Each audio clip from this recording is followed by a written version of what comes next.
എല്ലാ സ്ഥലത്തെയും എന്ന പോലെ കൊല്ലത്തും കോൺഗ്രസിനുള്ളിൽ പ്രശ്നങ്ങളുണ്ട്, അഭിപ്രായ വ്യത്യാസങ്ങൾ.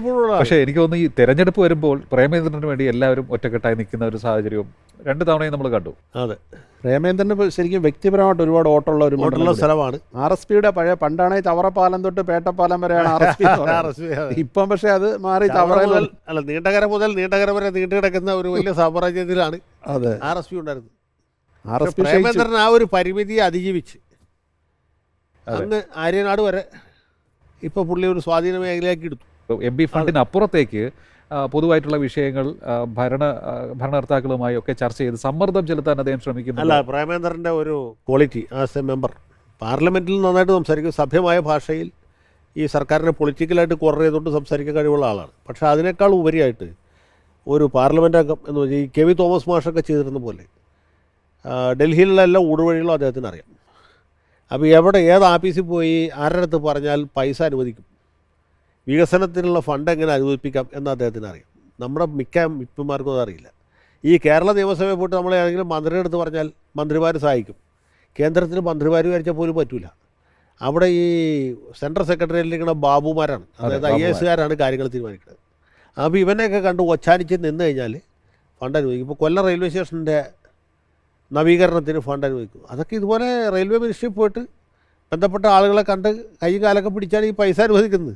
കൊല്ലം ബൈപ്പാസ് എത്ര കൊല്ലമായിട്ട് പണി തീരാതെ കിടന്നത്, TK ദിവാറിൻ്റെ കാലത്തോട്ട് കിടന്നിരുന്നല്ലേ. അത് പ്രേമേന്ദ്രൻ്റെ ഒരു ഇനിഷ്യേറ്റീവിലാണ് പൂർത്തിയായത്. പ്രേമേന്ദ്രൻ ഒരു സമയത്ത് ഉമ്മൻചാണ്ടിയുടെ അടുത്തും മറ്റേ സമയത്ത് നരേന്ദ്രമോദിയുടെ അല്ലെങ്കിൽ നിതിൻ ഗഡ്കരിയുടെ അടുത്ത് പറഞ്ഞിട്ടും അത് ചെയ്യിച്ചു. അതുകൊണ്ട് അത് നടത്തും.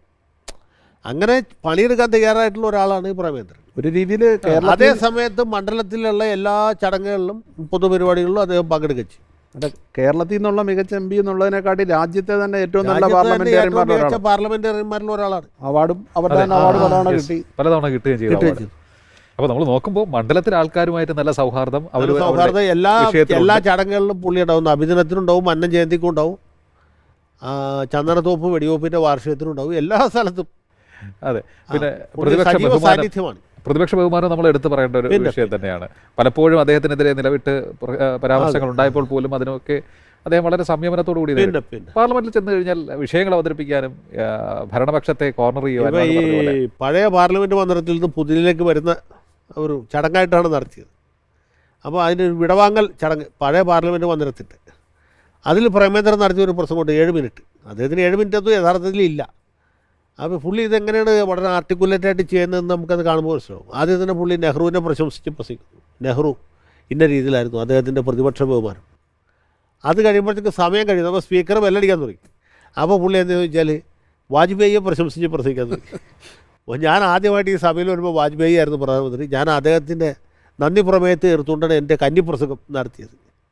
അപ്പോൾ പിന്നെ സ്പീക്കർക്ക് ബെല്ലടിക്കാൻ പറ്റുമല്ലോ, കാരണം വാജ്പേയിയെ പ്രശംസിച്ച് ഒരു പ്രതിപക്ഷ മെമ്പർ പറയുമ്പോൾ ബെല്ലടിച്ച് പ്രസംഗം നടത്താൻ പറ്റുമോ? അതോ പറഞ്ഞ് തീർക്കട്ടെ എന്ന് വിചാരിച്ച് പുള്ളി വിട്ടുകൊടുക്കുകയാണ്. അപ്പോൾ വാജ്പേയി അങ്ങനെയായിരുന്നു. അദ്ദേഹം എന്നെ പരാജയപ്പെട്ടു. അദ്ദേഹം രാജിവെക്കാൻ പോകുന്ന പോക്കിൽ എന്നെ വഴിയിൽ വെച്ച് കണ്ടപ്പോൾ പറഞ്ഞു, നിങ്ങളുടെ പ്രസംഗം വളരെ നന്നായി എന്ന് പറഞ്ഞു. അതാണ് എനിക്ക് പാർലമെൻറ്റിൽ കിട്ടിയ ആദ്യത്തെ അഭിനന്ദനം എന്ന് പറയുന്നത്. സത്യത്തിൽ പുള്ളി എന്താ ചെയ്യണമെന്ന് വെച്ചാൽ ഇത് രണ്ടും മോഡിയിൽ നിന്ന് കിട്ടുന്നില്ല എന്നാണ് ഈ പറഞ്ഞതിൻ്റെ വ്യംഗ്യാർത്ഥം.